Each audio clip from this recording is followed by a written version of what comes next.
Good afternoon, and welcome to Life on the Light Side. I'm Alicia, and if this is the first time you're joining us, do know if you enjoy what you see, if you like what you see, you can go to uh, YouTube and type Life on the Light Side. That's Lite side. And you can see all the videos we're doing. What is it anyway? Well, basically, especially during the challenges we have in today's world, we just figured we like some time to lighten up, to take this break from whatever's going on in the world and kind of relax and enjoy for a few minutes. So that's what I would like you to do is enjoy with me. And today I am doing an experiment. As always, whenever you try something new, just call it an experiment because that way, uh, if you don't like it, you don't have to do it anymore. It's real simple. But so anyway, know that I love comments and questions. Happy to answer them. And so we're gonna get started today. I'm just not happy with the way the computer's leaning. There we go. Try to make it okay. I gotta tell you, I'm getting really weary of my sweatshirts, but it's winter. In the winter, that's what I wear. I wear sweatshirts. So I got some quick, to me, exciting stuff. You probably don't give a hoot about it, but I do. I worked today. I went to I work at my sister and her husband's campground. And today, the campground's closed, so I do things like the newsletter and like that during the winter. And but we're coming up to camping season, and so today I went and helped my sister do inventory, and that was great. I love being. It's a different kind of busy. You're doing kind of this monkey work, so you're not thinking about all the things you normally think about. So I didn't leave the property. I just went from here to there and worked in the campground store. And it's very exciting. Getting looking forward to um, the new camping season, and we just found out that the governor has lifted the travel restrictions. So yay! We're going to be able to invite people to come who couldn't come last year. And would you believe our Memorial Day is almost full already? Wow, I was surprised. I don't take reservations. My sister does that. And I looked at the map today and I went, holy guacamole. People are ready to get out there and camp. So I did that. I'm having a day. You know how you have those days, at the end of the day, you go like, what did I do today? And you really wonder, did I do anything meaningful? But today there is no doubt about it. From the minute I got up early and did an early jazzercise class, my day was looking light. I've got that to-do list that I've shown you before, the 5 things to do. And I made lemon bars to bring. They were no lemon brownies, one bowl lemon brownies. I made those to bring down to the office so my sister and I could snack on them during our work day, and also extras to put in the freezer so when camping season comes, we will have wonderful homemade snacks, even though we're working long hours and don't have time to bake them. So I like that. That lightens me up right now. And let me tell you something. You want to talk about lighten up life on the light side? Those brownies were amazing. Maybe I will try to take a picture of the recipe and put it in the comment section, but maybe if I forget, don't be afraid to ask. Say, hey, where's that recipe for those lemon brownies? So that was good. Did laundry today already. So while I was down in the office, that's where the washing machine is. So I did laundry, I baked, and I went to work. And here I am. Let's see if I had anything else on my notes here. Not at the second. So where do we start when we have our life on the light side? Of course, we start with the National Day calendar. And it's a busy, busy, busy one today. Ooh, there's a lot of things on here. Number one, it is National Employee Appreciation Day. Yeah, so if you got any employees and you didn't appreciate them yet, you might want to pick up the phone if you're out of work or if you're in work. I don't know, go to the candy machine, buy them a couple candy bars, and pretend you brought them in with you and say, I just wanted to say thank you for being such a good employee. You know, that's a really important thing because sometimes we go to work, we're really busy, and we don't have, or well, we think we don't think we have the time to stop and let our employees and our bosses know that we appreciate the work that they do because we make it work together. So take care of your employees since National Employee Day is a appreciation day is a great day to do that. It is also National Dress in Blue Day, and I am dressed in blue. Uh, and what that is for is it is Awareness of Colon Cancer Day. Colon cancer is, I remember when it used to be, it's deadly, but I remember when it used to be like you wouldn't find out until way late. But now there are so many ways. I know a colonoscopy is not my idea of a lovely afternoon, but it's a smart thing to do. And you always feel better when you get those good results back and you go, okay. And if the results you get back aren't what you wanted, let's get to work on fixing it, you know? But don't not go and do it because you don't want to. You're afraid it's going to be uncomfortable. And now they've got kits that you do at home. And that's what I did last time. I asked my doctor if that would be okay for me. I already had a colonoscopy a number of years ago, and she said, yeah, it was good for it. And just nothing like sending out a sample in the mail. So that was fun. Okay, and so do take care of yourself. Do your due diligence on your lovely body. What is your body? It's a temple of God. You carry within you the spirit of the divine. So you don't want any termites in the temple, right? Okay, it is um National Day of Unplugging coming up. So the idea is from sundown tonight until sundown tomorrow night, turn off the technology. That means the TV, the game console, the computer. Ignore your telephone aside from emergencies. So that is a big order. And well, tomorrow's Saturday. I don't have anything I have to do. So maybe I can. We'll see how I make it, but it's an invitation. Especially if you live with other people. You know, sometimes my TV or like that, that is my companionship. That and the cat. And so am I making up excuses? I don't know. It could be. Could be. Okay. So, um, okay, so I turn everything off and then enjoy it the next day. It is Cheese Doodle Day. Now, still not leaving my home port here, so I can't go out and get any cheese doodles, but I do like them. You know, and I can't decide. Which ones do I like best?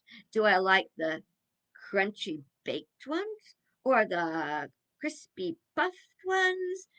In any event, when you're done, you have orange all over your fingers, around your lips. Yeah, you can't get away with saying I wasn't the one that ate those doodles because you will get caught every time.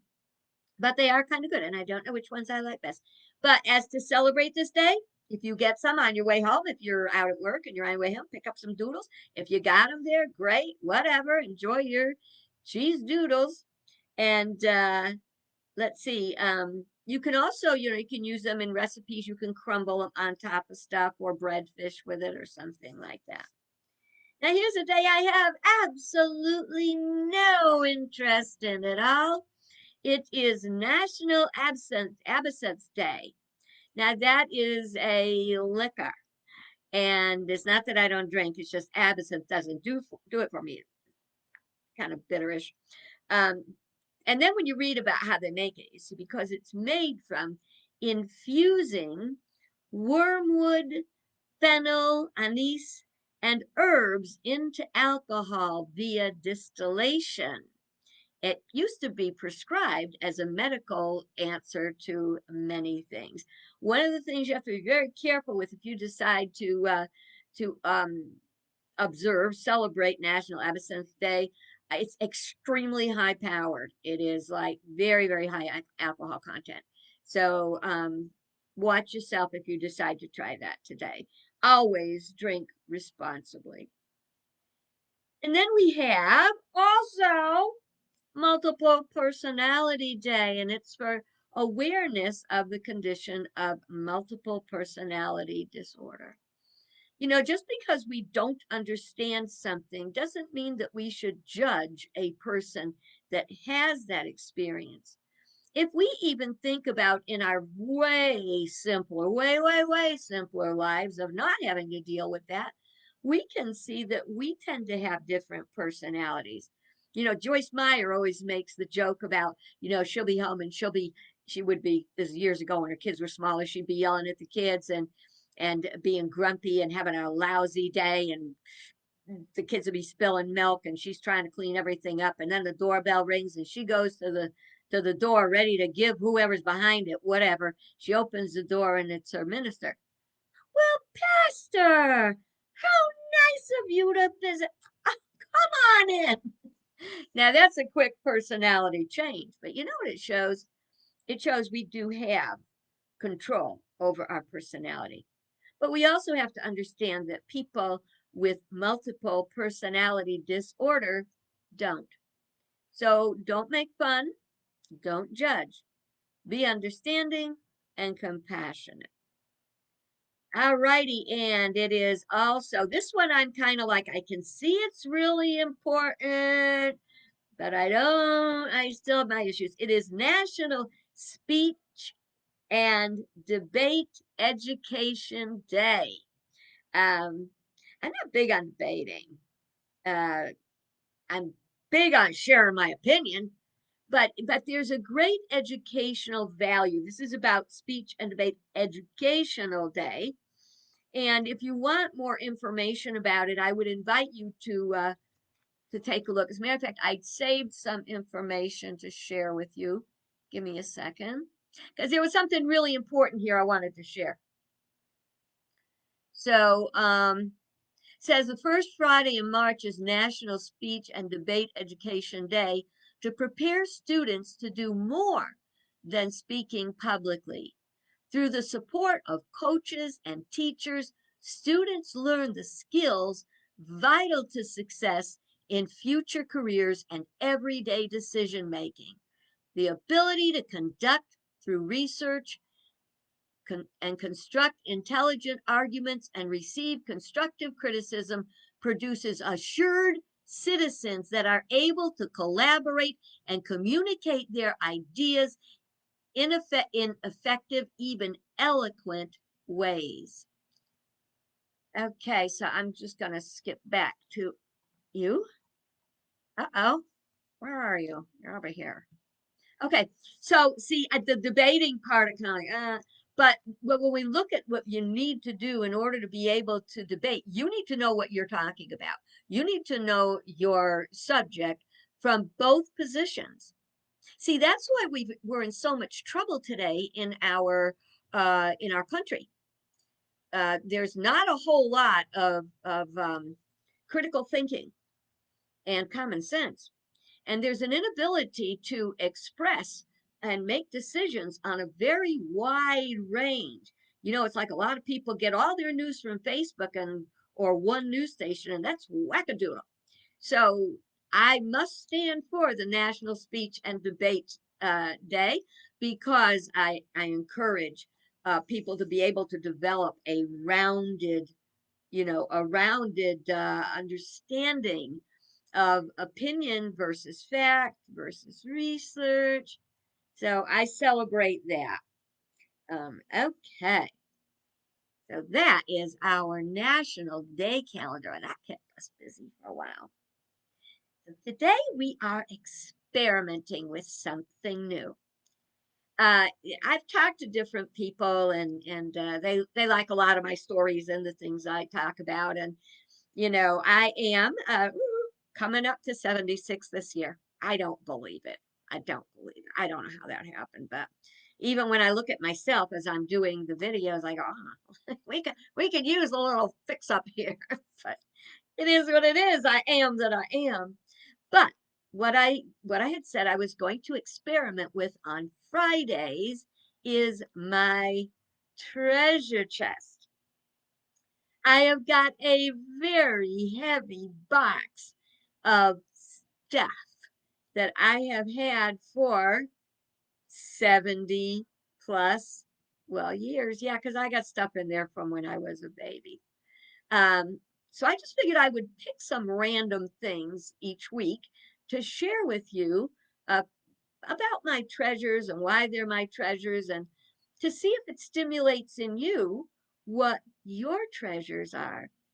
I'm kind of hoping I can lighten up the box by letting stuff go, but I'm not really sure about that. That's hard. But so I want to share. So I'm going to share a way back, and a not too way back. And there are three things that mean a lot to me, and the stories to go with them. I've got 10 minutes to do it, and I'll see how quick I can go. We're starting off with this is a this is a program from when I took my children, my sons. I did not take my daughter. I took my daughter to an ice capade show, but I took my sons to see the Harlem Globetrotters in 1976. I loved the Harlem Globetrotters, but something happened that night that started almost a big misunderstanding forever. What I did was, when it was halftime, I watched as the Harlem Globetrotters left the court to go into their locker room and do what they do, and I watched them walk right past kids that were holding up autograph books, and yeah, and they walked right past them, eyes forward. I said, those horrible people. What's up with that? And all this wonderful lifelong love I had of the Harlem Globetrotters got dimmed that night. So many years later, this was 1976. So this was in probably 1996, probably 25 years later. Okay. I went to the gym and I was working out. I used to go to Bally's, and there was this guy who would come in, very big guy, and he always wore Harlem Globetrotters gear.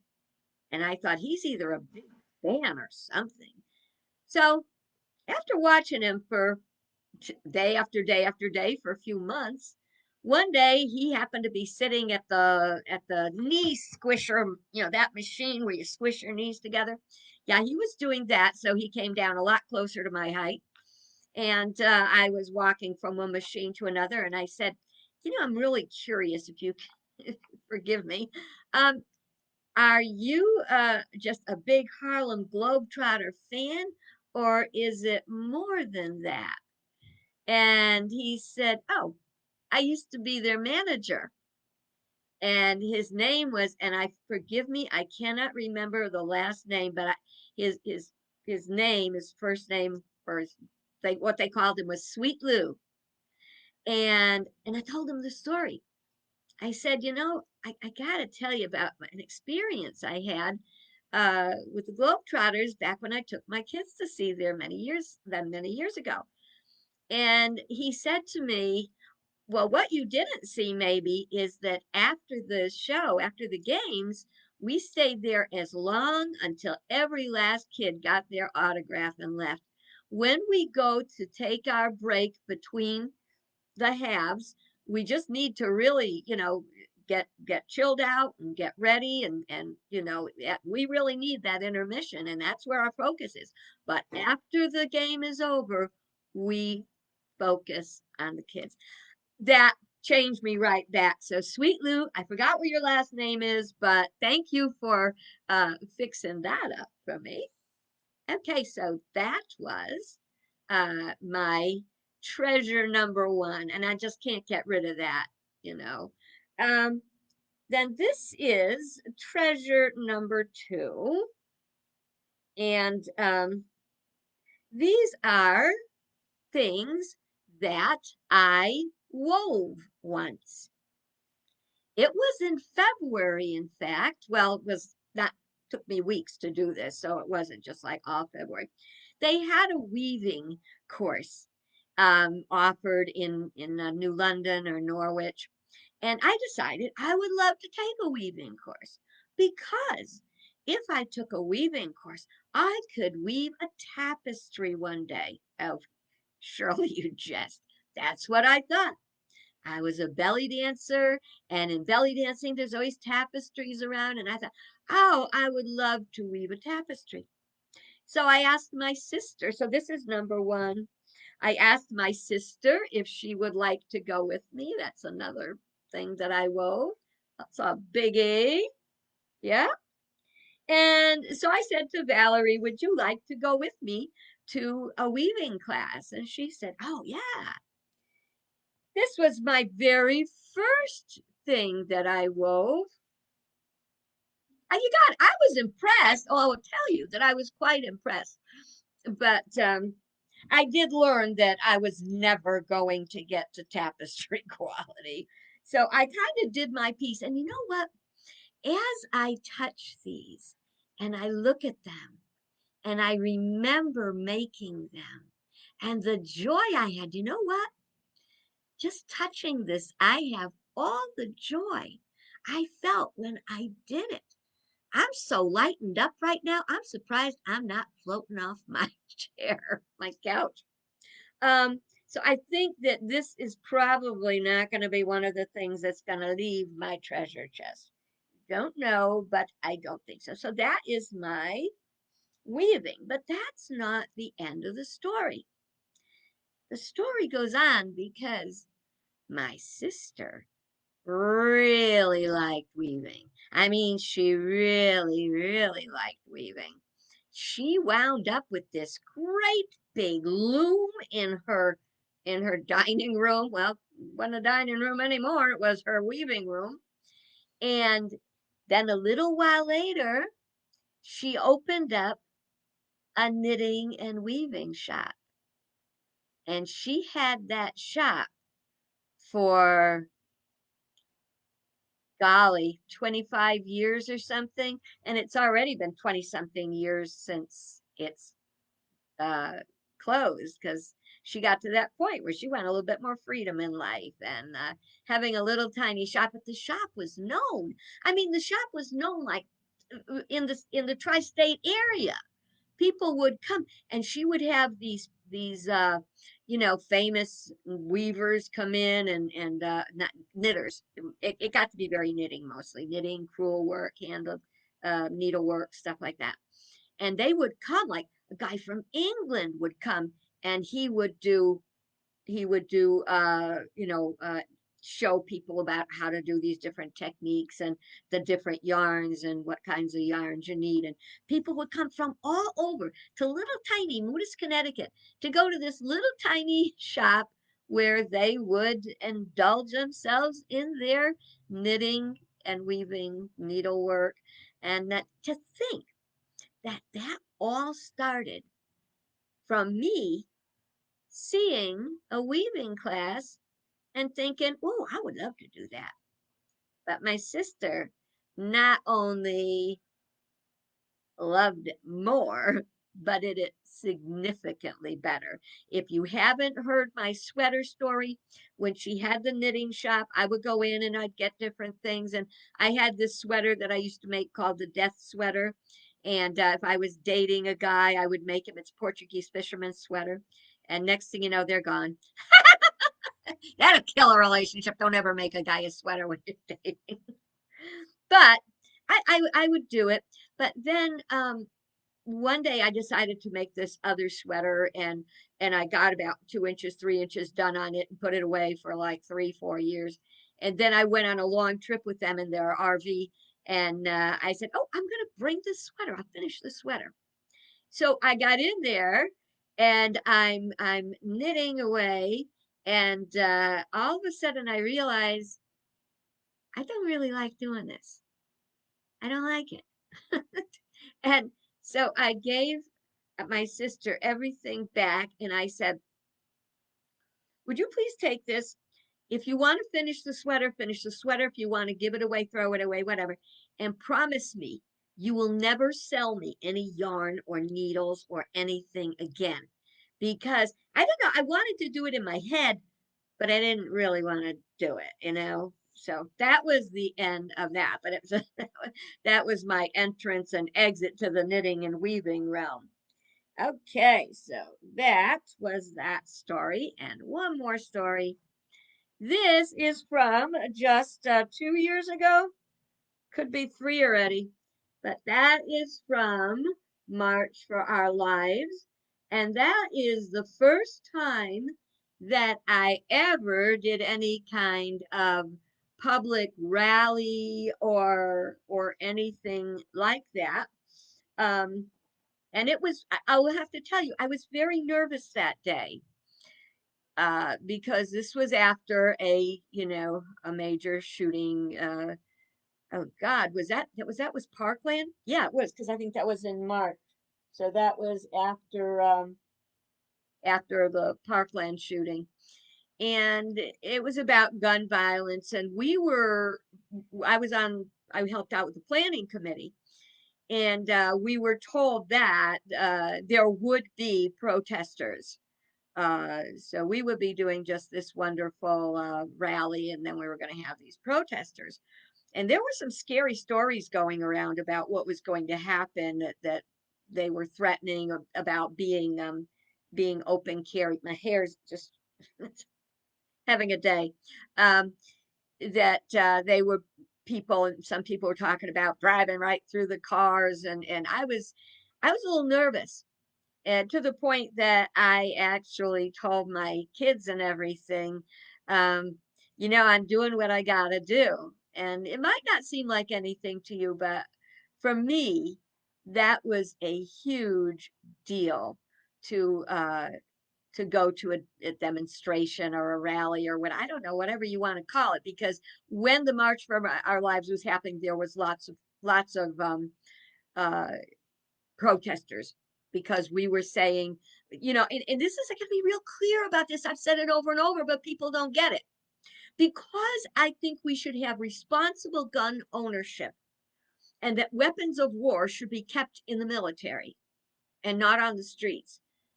That's just the way it just makes sense, okay? I am not wanting to take anybody's guns. I will say that over and over. I don't want your guns, but I do want responsible gun ownership and regulation, background checks. Why would you not want a background check? And would you want someone that doesn't have a background check running around with a weapon in your neighborhood? I don't know. So people want to damn me on that, then that's up to them. So I hope you enjoyed our little um, our little exploration into my treasure chest. I would appreciate it if you think to either private message me or put in a comment saying, okay, let's do that again. But if you found it was totally like, oh, I don't want to hear about her stuff, that's fine. Anything that helps us all lighten up. So if that doesn't help you lighten up, that's fine.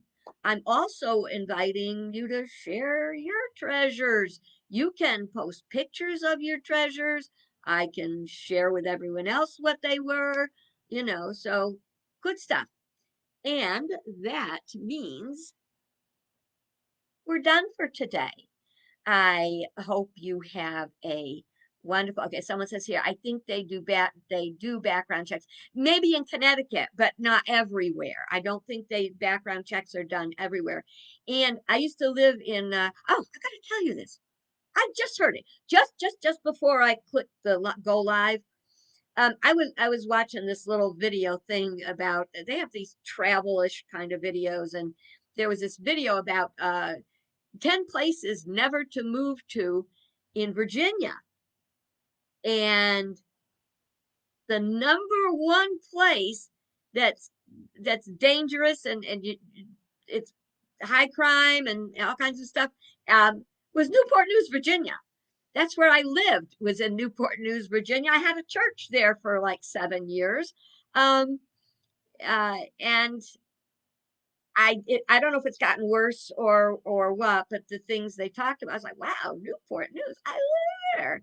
That was something else. But what really would bother me, Norfolk was not far away, and there was a great big like Coliseum thing, and they would have the knife and gun shows, and just about you could get what you wanted with going through loopholes. So enough of that. So you have a great rest of your day. Like I say, I'd love to know if you want me to do more. That'd be on Fridays. Fridays would be my treasure chest. If you like it, there's more. There's plenty more. If not, that's kind. We'll do something else. So lighten up, my friends.